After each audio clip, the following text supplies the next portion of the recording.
Hi everyone, this is Terry. I'm going to give you an exercise, and this exercise is to show you how to easily use the border sashing with the automated method in either upgrade kit 1 or 2.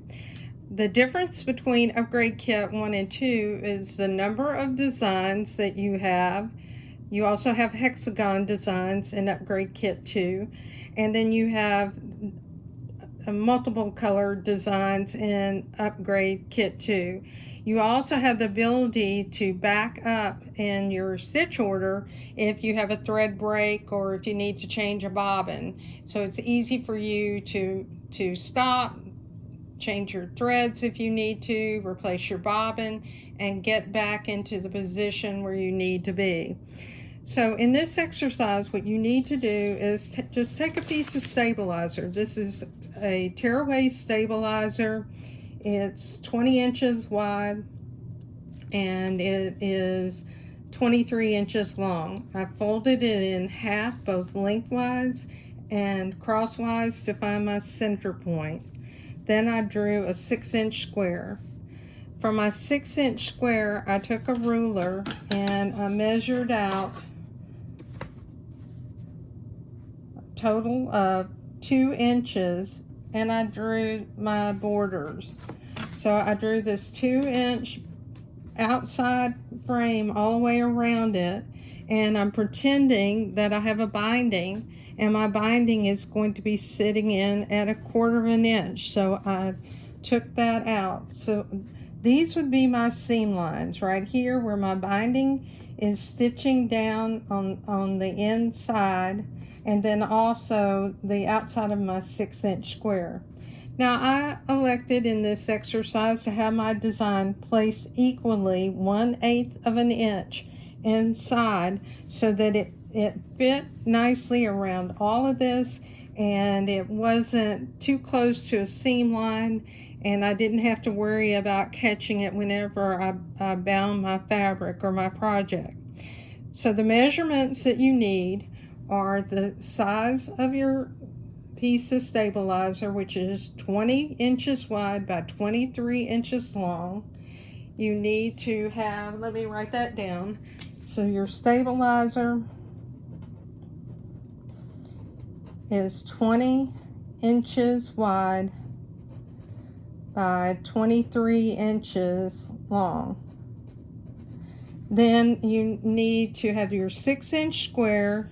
You want to measure out from here to here, that's 2 inches, and you want to draw this outside square. Then you want to use 1/4 inch for the binding, and you want to draw that all the way around the outside. I used 1/8 inch distance for my seams. So those would be the inside dimensions. Then what I need to have in order to go to my machine to create this, I need to measure from the inside of my binding to the next binding, and that's going to be 9.5 inches. So I have a 9.5 inch by 9.5 inch square. So that's what you would enter in on your screen in the semi-automated method of sashing. Then I went ahead and decided to make this design that here, I think I chose like 1 3/8. And to get to 3/8, you're going to take your width 3 and divide it by 8, and that's going to give you your fraction. So I think it's 1.37. I'm not sure. Check that out. But take 3 and divide it by 8. All right. I have videos that go through all of this. I'm showing you right here that this worked out perfectly. You can see everything's falling exactly where I want. All my stitches match up. There's nothing that's skewed. And here's another sample that I created. I did this for a group for Moors, and you can see this is a hexagon. I just used a piece of battleizer because I have a lot of that. And you can see I use this very same methodology, and this turned out perfect. And I may do something like trying to use some felting in that with it. Here's another example.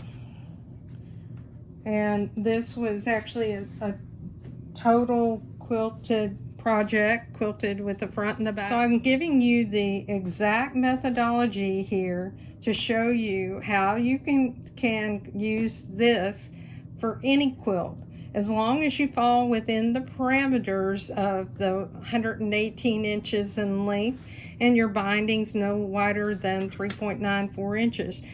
Also realize that depending on the hoop that you're using and the size of the design, that also determines what your maximum width can be on your binding. I'm Terry Maffitt. I hope this video is helpful to you. As always, if you have questions, let me know. Thanks, and have a great day.